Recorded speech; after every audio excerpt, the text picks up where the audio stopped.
Hello, everybody, and welcome to the first class of your class 10th SST. My name is Simran, and आज की class में we will discuss about the syllabus of SST. SST को कैसे पढ़ना है and throughout this course मैं आप लोग को कैसे SST पढ़ाने वाली हूँ. सो फर्स्ट थिंग्स फर्स्ट, सबसे पहले मैं आप लोग को बताऊंगी कि एसएसटी के अंदर कौन सी बुक्स आप लोग को रेफ़र करनी है. देखो, there are lot of guides, lot of refreshers of SST present in the market, available in the market, but आप लोगों को सबसे पहले सिर्फ एसएसटी एनसीईआरटी में से ही पढ़नी है. दैट्स बिकॉज एनसीईआरटी में एसएसटी के हर टॉपिक का, हर चैप्टर का बेस्ट एक्सप्लेनेशन आप लोग को मिलेगा. किसी गाइड में, किसी रिफ्रेशर में एनसीईआरटी से अच्छा एक्सप्लेनेशन नहीं मिलेगा. आई एम नॉट सेइंग कि आप किसी गाइड को या फिर किसी रिफ्रेशर को पढ़ो ना. मैं सिर्फ ये बोल रही हूँ कि आपको सबसे पहले एनसीईआरटी ख़त्म करनी है किसी भी चैप्टर की, और उसके बाद आप लोग को स्विच करना है जो भी गाइड, जिस भी रिफ्रेशर से आप लोग पढ़ना चाहते हैं. बट आप लोग को सबसे पहले एनसीईआरटी ख़त्म करनी है. एसएसटी का जब क्लास 10th बोर्ड का एग्ज़ाम्स होता है, उसमें कोई भी ऐसा क्वेश्चन नहीं होता जो कि एनसीईआरटी से बाहर का है, राइट. तो एनसीईआरटी ख़त्म करने के बाद अगर आप लोग को कोई भी क्वेश्चन आंसर्स करने हैं, अगर आप लोगों को कोई भी इंटरनेट से, किसी साइट से क्वेश्चन आंसर्स करने हैं, किसी साइट से नोट्स पढ़नी है, किसी बुक से नोट्स पढ़ने हैं रिवीजन के लिए, तो आप लोग वो कर सकते हैं. बट प्राइमरीली सबसे पहले आप लोग को एनसीईआरटी ख़त्म करनी है. नाउ आप लोग क्लास 10th में हैं, तो आई एम अज्यूमिंग कि आप लोग क्लास 9th पास करके आए हैं एंड आप लोगों ने क्लास 9th में एसएसटी पढ़ी है, राइट. क्लास 9th में आप लोग बहुत सारे बच्चे हो, तो क्लास 9th में सब बच्चों के अलग अलग मार्क्स आए होंगे एसएसटी में. But the major problem in SST is कि आप लोग के एनसीईआरटी में जो भी लिखा होता है that is written in the form of a paragraph, right. But जो एग्ज़ाम में लिखना होता है वो पॉइंट्स के फॉर्म में लिखना होता है, राइट. एसएसटी में हर चीज़ पैराग्राफ के फॉर्म में लिखी होती है, B it geography, economics, history. DB में थोड़ा बहुत एनसीईआरटी में पॉइंट्स के फॉर्म में लिखा होता है. बट ओवरऑल जो भी क्वेश्चन एंड आंसर्स आते हैं एसएसटी के पेपर में, वो आप लोगों को पॉइंट्स के फॉर्म में ही लिखने होते हैं. तो सबसे बड़ी दिक्कत क्या आती है कि आप पढ़ते तो पैराग्राफ के फॉर्म में हैं एंड आप लोग को सब समझ भी आ जाता है, बट एसएसटी के एग्ज़ाम में मार्क्स इसलिए नहीं आते हैं क्योंकि आप लोग पैराग्राफ को पॉइंट्स में कन्वर्ट नहीं कर सकते, ठीक है. उस टाइम आप लोग पॉइंट्स में कन्वर्ट नहीं कर पाते, राइट. तो अगर आप लोग पढ़े ही पॉइंट्स के फॉर्म में एनसीईआरटी से, अगर आप लोग एसएसटी पढ़े ही पॉइंट्स के फॉर्म में, तो आप लोग की बहुत ही अच्छी प्रेपरेशन हो जाएगी. तो थ्रू आउट द कोर्स मैं ध्यान रखूँगी कि जो भी टॉपिक मैं एनसीईआरटी से पढ़ाऊँ, throughout the course we will refer NCERT. मैं आप लोग को एनसीईआरटी से पढ़ाऊँगी एंड जो भी टॉपिक मैं एनसीईआरटी से पढ़ाऊँगी उस पूरे टॉपिक को मैं पॉइंट्स के फॉर्म में पढ़ाऊंगी, ताकि वो टॉपिक आप लोग को समझ भी आ जाए, एनसीईआरटी भी कवर हो जाए और उसके साथ साथ पॉइंट्स भी कवर हो जाए. बिकॉज अगर आप लोग को पूरा पैराग्राफ आता है और आप लोग पूरा पेपर भर आए एसएसटी का इन द फॉर्म ऑफ पैराग्राफ्स, आपने पॉइंट्स नहीं लिखे, तो आप लोग को मार्क्स नहीं मिलने वाले, राइट. तो सबसे पहली चीज़ जो आप लोग को याद रखनी है थ्रू आउट दिस कोर्स कि आप लोग को एनसीईआरटी रेफ़र करनी है. मैं एक भी लाइन, एक भी पॉइंट एनसीईआरटी का नहीं छोड़ूंगी, पूरी एनसीईआरटी कवर होगी इस कोर्स में. उसके बाद पॉइंट नंबर 2 आप लोग को याद रखना है कि एसएसटी के एग्ज़ाम में जो भी आप लोग को आंसर लिखना है वो पॉइंट के फॉर्म में लिखना है. अगर अभी से आप लोग पॉइंट के फॉर्म में आंसर लिखने की प्रैक्टिस नहीं करेंगे तो बोर्ड्स के टाइम पे आप लोग को बहुत ज़्यादा दिक्कत आएगी, ठीक है. तो मैं स्टार्टिंग से मेक श्योर करूँगी जो भी आंसर आप लोग को लिखवाऊँ वो पॉइंट के फॉर्म में समझाऊँ, पॉइंट के फॉर्म में एक्सप्लेन करूँ, ताकि आप लोग पॉइंट के फॉर्म में उस आंसर को एग्ज़ाम में लिख के आ सकें, okay. Also lot of people think कि एसएसटी बहुत ज़्यादा बोरिंग है. एसएसटी से ज़्यादा कोई बोरिंग सब्जेक्ट नहीं है. एसएसटी में सिर्फ रट्टा मारना पड़ता है. मैं आपको बताना चाहती हूँ this perception about SST is really wrong. अगर आप लोग एसएसटी ढंग से समझ के करेंगे तो एसएसटी आप लोग की फेवरेट सब्जेक्ट बन जाएगी एंड दैट्स अ प्रॉमिस, ठीक है. But what you are suppose to do कि जो भी मैं आप लोग को रोज़ पढ़ाऊँ थ्रू आउट द कोर्स, आप लोग को वो रोज़ का रोज़ पढ़ना है, राइट. तो आज के वीडियो में we will discuss about the paper format along with the SST syllabus, ठीक है. अगर आप लोग को अभी से पेपर का फॉर्मेट पता चल जाएगा तो आप लोग को प्रेपरेशन करने में ज़्यादा डिफिकल्टी नहीं होगी. आप लोग को पता होगा किस टाइप के क्वेश्चंस आते हैं एग्जाम में, किस पैटर्न के क्वेश्चंस आते हैं एग्जाम में, ठीक है. तो एसएसटी का exam is of 80 marks and as all of you know that SST is divided into economics, geography, DP and history. ठीक है। तो 80 मार्क्स में से इकोनॉमिक्स भी 20 मार्क्स की आती है, डीपी भी 20 मार्क्स की आती है, ज्योग्राफी भी 20 मार्क्स की आती है और हिस्ट्री भी 20 मार्क्स की आती है, राइट। तो ऐसा नहीं करना है कि इकोनॉमिक्स थोड़ी ईजी है तो उस पर थोड़ा कम ध्यान दे रहे हैं, हिस्ट्री पे बहुत ज़्यादा ध्यान दे रहे हैं, क्योंकि आप लोग को मेक श्योर करना है, आप लोग को पता है कि इकोनॉमिक्स और हिस्ट्री दोनों ही 20 मार्क्स के हैं, दैट इज़ दोनों ही इक्वल वेटेज के हैं, तो दोनों पे इक्वल ध्यान देना पड़ेगा, राइट। एसएसटी में जो 4 सब्जेक्ट्स हैं वो चारों इक्वल मार्क्स के आते हैं आप लोग के बोर्ड एग्जाम्स में, 80 मार्क्स का पेपर होता है, right. Firstly we will talk about syllabus. तो सिलेबस की बात करें तो हिस्ट्री में आप लोगों के पास 4 चैप्टर्स हैं, ठीक है। Chapter number 1 is the rise of nationalism in Europe, chapter number 2 is nationalism in India, chapter number 3 is the making of global world and age of industrialization, ठीक है। इन दोनों चैप्टर्स में से कोई school the making of global world choose करता है, कोई school the age of industrialization choose करता है। अगर बोर्ड एग्जाम में कोई क्वेश्चन आएगा तो वो ऑप्शन में आएगा, फॉर एग्जाम्पल एक question the making of global world में आएगा और एक question the age of industrialization के अंदर से आएगा। तो जो चैप्टर आप लोग के स्कूल में कराया गया है या फिर जो चैप्टर आप लोगों ने पढ़ा है उसका क्वेश्चन आप लोग को अटेम्प्ट करना पड़ेगा। मैं इस कोर्स में ये दोनों चैप्टर कवर करवाऊंगी। अगर आप लोगों को एज ऑफ इंडस्ट्रियलाइजेशन पढ़ना है तो यू कैन स्टडी दैट, अगर आप लोग को मेकिंग ऑफ ग्लोबल वर्ल्ड पढ़ना है तो you can study that, but आप लोग को दोनों में से कोई एक चैप्टर ही पढ़ना है, दोनों चैप्टर्स नहीं पढ़ने हैं, क्योंकि बोर्ड एग्जाम में भी इन दोनों चैप्टर्स में ऑप्शन है, राइट। सीबीएसई बोर्ड का ऑफिशियल सिलेबस मैं आप लोग को बता रही हूँ। Chapter number 4 is the print culture and the modern world. तो हिस्ट्री में टोटल 4 चैप्टर्स हैं, the rise of nationalism in Europe, nationalism in India, the making of global world और age of industrialization, print culture and the modern world। अच्छा, अब ये पूरा का पूरा सिलेबस मैं आप लोग को क्यों बता रही हूँ, लास्ट ईयर क्या हुआ था, लास्ट ईयर मुझसे इतने सारे बच्चे एंड में, दैट इज़ पेपर के 1 दिन पहले 2 दिन पहले पूछ रहे हैं कि मैम ये टॉपिक सिलेबस में है क्या, मैम ये मैप सिलेबस में है क्या। तो मैं ये सिलेबस पहले ही बता रही हूँ ताकि आप लोग को एंड में कोई कन्फ्यूजन ना हो, ठीक है। थ्रू आउट द ईयर आप लोग को पता हो कि ये सिलेबस है और ये चीज़ें मुझे पढ़नी है, ठीक है। हिस्ट्री के अंदर देयर आर ओनली 4 चैप्टर्स, ठीक है, और जितने भी चैप्टर्स हैं हिस्ट्री में वो सारे बहुत इजी हैं, ठीक है। तो मैं आप लोग को स्टार्टिंग से हिस्ट्री के चैप्टर्स इतना अच्छे से कराऊंगी कि आप लोग को एंड में कुछ हासिल नहीं होगी, एंड में ऐसा नहीं होगा कि भाई ये नहीं पढ़ा तो एंड मोमेंट पे पढ़ रहे हैं एग्जाम से पहले, बोर्ड से पहले, ठीक है। अभी मैं आप लोग को ये चैप्टर्स बहुत अच्छी तरीके से इस कोर्स में कवर करवाऊंगी। Next is democratics politics, that is DP. DP की एनसीईआरटी बुक में, क्लास 10th की एनसीईआरटी बुक में टोटल 8 चैप्टर्स हैं, जिसके अंदर से आपको सिर्फ 5 चैप्टर्स करने हैं, बाकी 3 चैप्टर्स सीबीएसई बोर्ड्स के सिलेबस में नहीं है, ठीक है। Power sharing, federalism, gender, religion and caste, political parties, outcomes of democracy, ये 5 चैप्टर्स ही आप लोगों के सिलेबस में हैं सीबीएसई बोर्ड के। बाकी जो 3 चैप्टर्स हैं वो सीबीएसई बोर्ड्स के सिलेबस में नहीं है, that is democracy and diversity, popular struggles and movements और चैलेंजेस टू डेमोक्रेसी। ये 3 चैप्टर्स आप लोग के सीबीएसई बोर्ड्स के सिलेबस में नहीं है, ठीक है। Now comes economics. इकोनॉमिक्स की बुक में 5 चैप्टर्स दिए हुए हैं, जिसके अंदर से सिर्फ 4 चैप्टर्स आप लोग के सिलेबस में हैं, that is development, sectors of Indian economy, money and credit, globalization. ये 4 चैप्टर्स ही आप लोग के सीबीएसई बोर्ड के सिलेबस में हैं। जो लास्ट चैप्टर है दैट इज़ कंज्यूमर राइट्स, ये सीबीएसई बोर्ड्स के सिलेबस में नहीं है, राइट। इस पे आप लोग के स्कूल में कोई प्रोजेक्ट बनवाएंगे, ओके। नाउ कम्स ज्योग्राफी, ठीक है। ज्योग्राफी के सिलेबस के अंदर मैक्सिमम बच्चों को सबसे ज़्यादा प्रॉब्लम होती है, क्योंकि ज्योग्राफी का सिलेबस ही बहुत सारे बच्चों को नहीं पता होता,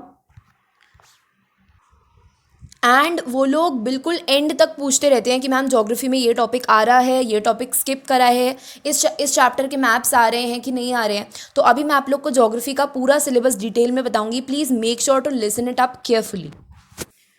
ज्योग्राफी के एनसीईआरटी में 7 चैप्टर्स दिए हुए हैं, ठीक है। इन 7 चैप्टर्स में से थ्योरी में 5 चैप्टर्स आएंगे, वाइल एज मैप में 6 चैप्टर्स आएंगे। I am repeating again, geography की एनसीईआरटी में 7 चैप्टर्स दिए हुए हैं। इन 7 चैप्टर्स में से थ्योरी में 5 चैप्टर्स आएंगे और मैप में 6 चैप्टर्स आएंगे, राइट। मैप में कौन से चैप्टर्स आएंगे मैं आप लोग को बता देती हूँ। मैप में आएंगे resources and development, water resources, agriculture, minerals and energy resources, manufacturing industries, lifelines of national economy. ठीक है, ये 6 चैप्टर्स मैप में आएंगे, राइट। मतलब इन 6 चैप्टर्स में से मैप आ सकता है आप लोग के सीबीएसई बोर्ड के एग्जाम में। अब बात करते हैं मैप की, तो you can see this on the screen. सारे चैप्टर्स से मैप जो है वो बहुत अच्छी तरीके से सीबीएसई ने अपने सिलेबस में बता रखा है कि इस चैप्टर से इस टॉपिक पे मैप आएगा, राइट। देखो, रिसोर्सेज एंड डेवलपमेंट में इस टॉपिक पे मैप आएगा, वाटर रिसोर्सेज में से इस टॉपिक पे मैप आएगा, एग्रीकल्चर में से इस टॉपिक पे मैप आएगा, मिनरल्स एंड एनर्जी रिसोर्सेज में से इस टॉपिक्स पे मैप आएंगे, मैन्युफैक्चरिंग इंडस्ट्रीज़ के ये टॉपिक्स हैं, and lifelines of national economy के ये टॉपिक्स हैं। ठीक है, अब बात करते हैं थ्योरी की। ज्योग्राफी की थ्योरी में 5 चैप्टर्स आएंगे। वाटर रिसोर्सेज और forest and wild life resources को छोड़ के बाकी जितने भी 5 चैप्टर्स हैं, that is resources and development, agriculture, minerals and energy resources, manufacturing industries, lifelines of national economy, ये जो 5 चैप्टर्स हैं ये ज्योग्राफी की थ्योरी में आएंगे, राइट। अब ज्योग्राफी के इन 5 चैप्टर्स में से भी 2 चैप्टर के कुछ पोर्शन को काटा गया है, दैट इज़ एग्रीकल्चर और मैन्युफैक्चरिंग इंडस्ट्रीज़ वाले चैप्टर के कुछ पोर्शन को सीबीएसई ने अपने सिलेबस से हटा दिया है। सबसे पहले बात करते हैं एग्रीकल्चर की। You can see this is the NCERT of agriculture. तो यहाँ पर आप लोग देख सकते हैं पेज नंबर 44 आप लोग के सिलेबस में नहीं है, पेज नंबर 45 सिलेबस में नहीं है, पेज नंबर 46 सिलेबस में नहीं है, राइट। पेज नंबर 46 का ये topic that is impact of globalization on agriculture, ये आप लोगों के सिलेबस में है, राइट। तो सिर्फ ये portion that is this is not in your syllabus. Page number 44 पूरा, 45 पूरा, वाइल एज पेज नंबर 46 का थोड़ा सा पार्ट, ये वाला पार्ट आप लोग के सिलेबस में नहीं है। Impact of globalization on agriculture आप लोग के सिलेबस में है, ठीक है। उसके अलावा अगर बात करें चैप्टर मैन्युफैक्चरिंग इंडस्ट्रीज़ की, तो मैन्युफैक्चरिंग इंडस्ट्रीज़ चैप्टर में से aluminium smelting, chemical industries, fertiliser industry, cement industry, ये 4 टॉपिक आप लोग के सीबीएसई के सिलेबस से हटा दिए हैं। मैं वापस से रिपीट कर देती हूँ ज्योग्राफी का जो भी बताया मैंने। सबसे पहले मैंने आप लोग को बताया कि ज्योग्राफी के मैप में 6 चैप्टर्स हैं, ठीक है। Minerals and energy resources, manufacturing industries, resources and development, water resources, lifelines of national economy and agriculture, ठीक है। वाइल एज थ्योरी में 5 चैप्टर्स हैं, resources and development, manufacturing industries, minerals and energy resources, agriculture and lifelines of national economy, ठीक है। इसके अंदर से भी 2 चैप्टर का कुछ पोर्शन सीबीएसई ने रिमूव कर दिया है। जो रिमूव करा है दैट इज़ मैन्युफैक्चरिंग इंडस्ट्रीज़ के ये 4 टॉपिक्स एंड एग्रीकल्चर का मैंने आप लोग को बता दिया कि क्या रिमूव किया है सीबीएसई ने सिलेबस से, ठीक है। तो अब आप लोग को सिलेबस ढंग से पता लग गया होगा। Now we will come to the paper format of SST, right.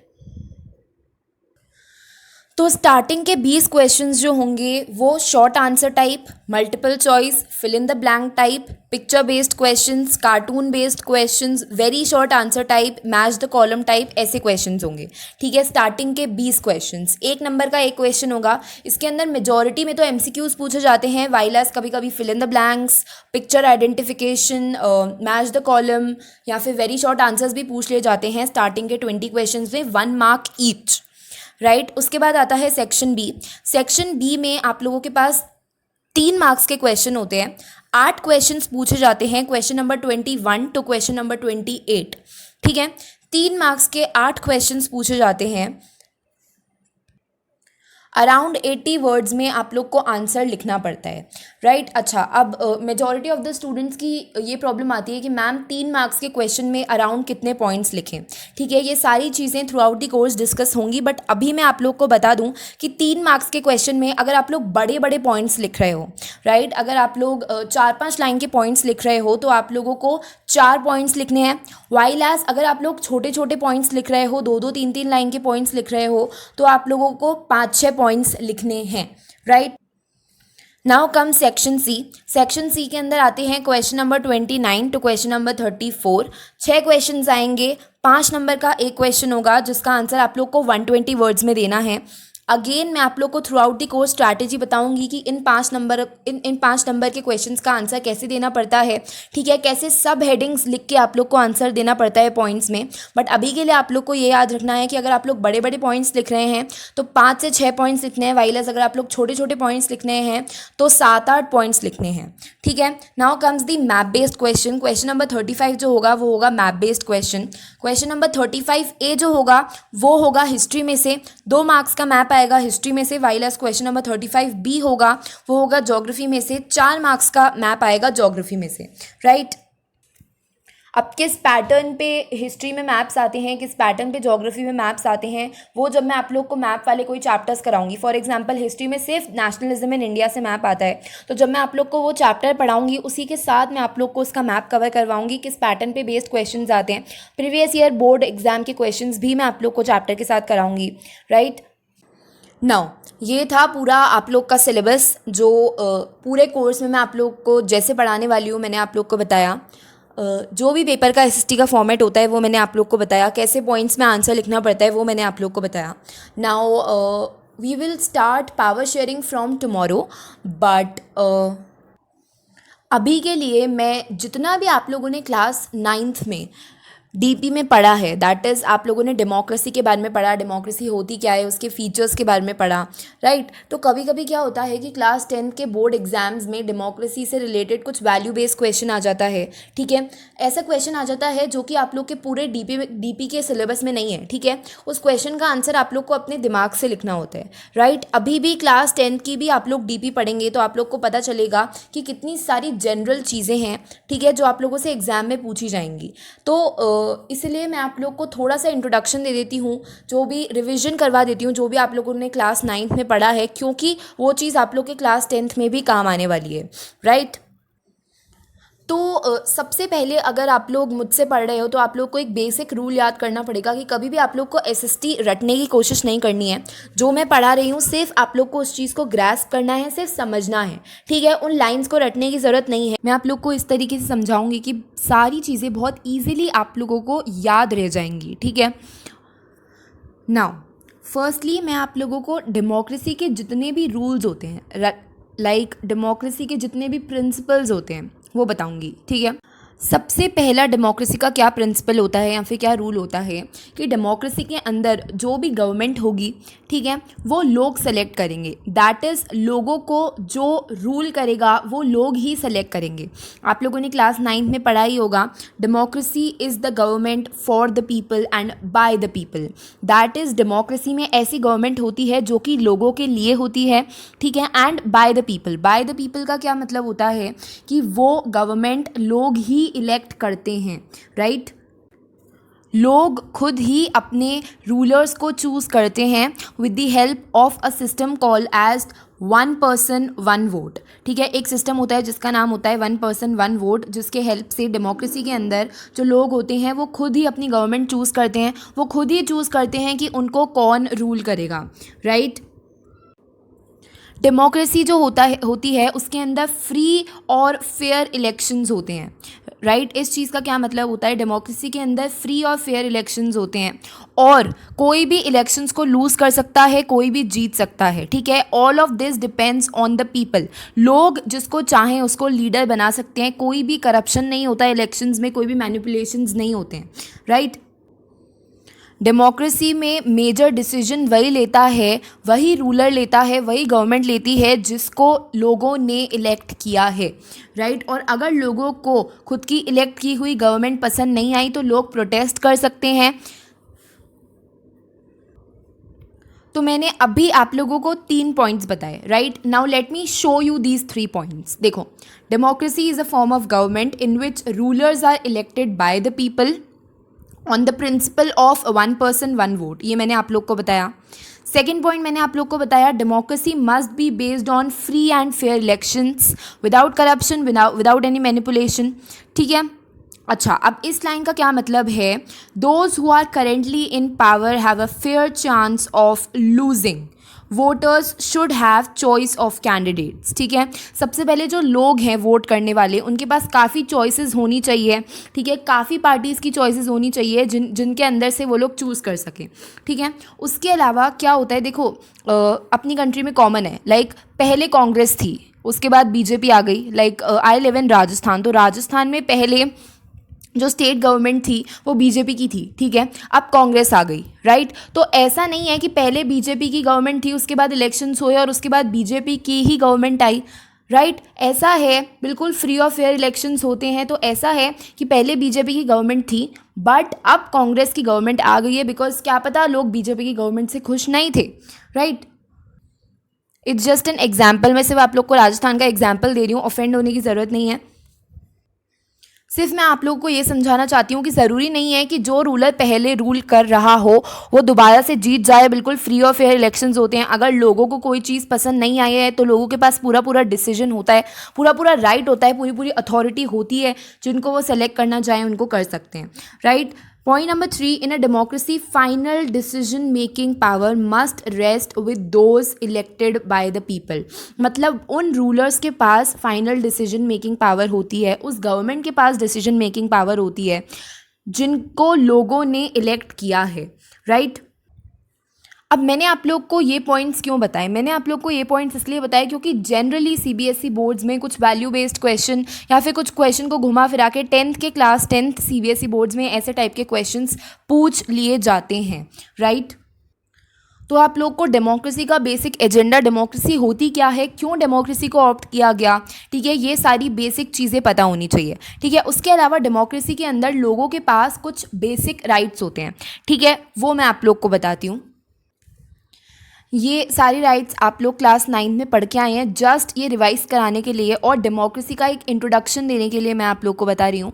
First is right to equality, मतलब कि सारे जितने भी सिटीजन्स हैं वो सब इक्वल होने चाहिए, ठीक है, in the eyes of law, ठीक है। मतलब गवर्नमेंट के आगे, प्राइम मिनिस्टर के आगे, चाहे वो छोटा सा फार्मर हो, चाहे वो बहुत बड़ा कोई सेलिब्रिटी हो, सब लॉ के आगे इक्वल होने चाहिए, ठीक है।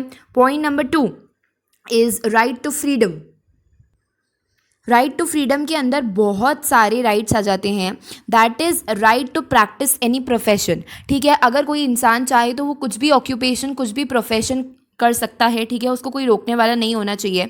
Right to move freely throughout the country, एक अगर कोई सिटीज़न इंडिया का सिटीज़न है तो उसके पास पूरा पूरा राइट है कि वो पूरी कंट्री में कहीं भी रह सकता है, कहीं भी जाके मूव कर सकता है। फॉर एग्जांपल राजस्थान में, दिल्ली, बॉम्बे, महाराष्ट्र, एमपी, कहीं भी जाके वो रह सकता है, कहीं भी घूम सकता है, right. Point number 3 is right to freedom of speech and expression, ठीक है। इसका क्या मतलब होता है, अगर तुमको अपना कोई पॉइंट रखना है, फॉर एग्जांपल गवर्नमेंट ने कोई पॉलिसी बनाई, ठीक है, अब उस पॉलिसी से 100 लोग सहमत हो रहे हैं, कोई एक इंसान उस पॉलिसी से सहमत नहीं हो रहा है। फॉर एग्जांपल 100 लोग उस पॉलिसी से सहमत हो रहे हैं बट तुम उस पॉलिसी से सहमत नहीं हो, राइट। तो तुम्हारे पास पूरा राइट है कि तुम अपना जो पॉइंट ऑफ व्यू है वो लोगों के सामने रख सकते हो। लाइक तुम लोगों को बता सकते हो मेरे को ये पॉलिसी पसंद नहीं आई है, तुम्हारे पास राइट है एक्सप्रेस करने का, ठीक है। जो भी तुम्हारे व्यूज़ हैं किसी भी टॉपिक से रिलेटेड, ज़रूरी नहीं है कि गवर्नमेंट की पॉलिसी से रिलेटेड, किसी भी टॉपिक से रिलेटेड तुम्हारे जो व्यूज़ हैं तुम वो सबको बता सकते हो, अपना स्पीच, अपना थॉट,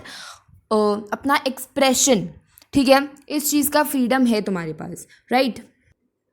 उसके अलावा right to hold meetings, processions, rallies, okay. मतलब कि बहुत बार ऐसा होता है कि कुछ मैसेज कन्वे करना होता है बहुत सारे लोगों को, तो बहुत सारे लोग रैली निकाल लेते हैं, तो डेमोक्रेसी में कोई उनको रोकने वाला नहीं होता। मतलब कि सिटीजन्स जो चाहे वो कर सकते हैं, बट प्रोवाइडेड कि दूसरे लोगों के एथिक्स और दूसरे लोगों के राइट्स उस चीज़ में दब न जाएं, right. Next right is right against exploitation. Now right against exploitation के अंदर बहुत सारी चीज़ें आ जाती है। Point number 1 is traffic. Traffic मतलब कि बहुत सारे लेबरर्स को जो छोटे छोटे एरियाज़ में रहते हैं, जिनके पास ज़्यादा पैसे नहीं होते, उनको एक जगह से दूसरी जगह तक बेचा जाता है, ठीक है, काम करवाने के लिए, ठीक है। इस चीज़ को बोल सकते हैं एक्सप्लॉयटेशन। चाइल्ड लेबर को एक्सप्लॉयटेशन बोल सकते हैं। बेगर, ठीक है, बेगर आप लोग को पता होगा जो फोर्स्ड लेबर होता है उसको बोलते हैं बेगर। मतलब फॉर एग्जांपल गांव में क्या होता है, थोड़े हायर अथॉरिटी के लोग होते हैं, वो छोटे छोटे लोगों से लाइफ लॉन्ग तक बहुत ज़्यादा काम कराते हैं, उनको धमकियां देके फ्री ऑफ कॉस्ट उनसे काम कराते हैं। ठीक है, तो इसको भी एक्सप्लॉयटेशन बोल सकते हैं। तो कॉन्स्टिट्यूशन में क्लियरली मेंशन्ड है कि ये सारी चीज़ें नहीं हो सकती, दैट इज़ चाइल्ड लेबर नहीं हो सकता, बेगर नहीं हो सकता, traffic that is selling of labourers, ये सारी चीज़ें नहीं हो सकती। Now comes right to freedom of religion. ठीक है, मतलब कि हर इंसान के पास अपना राइट होता है कि उसको कौन सा रिलीजन फॉलो करना है, या फिर अगर उसको कोई रिलीजन फॉलो नहीं भी करना है तो ये भी उसी का ही राइट होता है। Right to freedom of religion में ये भी बोला जाता है कि एक इंसान के पास कोई भी रिलीजन प्रैक्टिस करने का पूरा पूरा राइट है, बट उसके पास ये राइट नहीं है कि वो रिलीजन के नाम पे कुछ भी करे। ठीक है, now cultural and educational rights, ये भी कुछ राइट्स होते हैं। तो ऑल इन ऑल मैंने आप लोग को 5-6 राइट्स बताए, एंड उसको बताने का एम ये नहीं था कि आप लोग इन सारे राइट्स को याद कर ले। ठीक है, आप लोग के पूरे डेमोक्रेटिक्स पॉलिटिक्स के सिलेबस में बहुत सारे चैप्टर्स आएंगे 10th में, लाइक आउटकम्स ऑफ डेमोक्रेसी, ठीक है, पॉलिटिकल पार्टीज, फेडरलिज्म, ऐसे बहुत सारे चैप्टर्स आएंगे जिसके अंदर आप लोगों को ये डेमोक्रेसी के जो बेसिक प्रिंसिपल्स होते हैं ये पता होना ज़रूरी है। अगर आप लोगों ने क्लास 9 में इन सब चीज़ों को पढ़ रखा है तो वेल एंड गुड।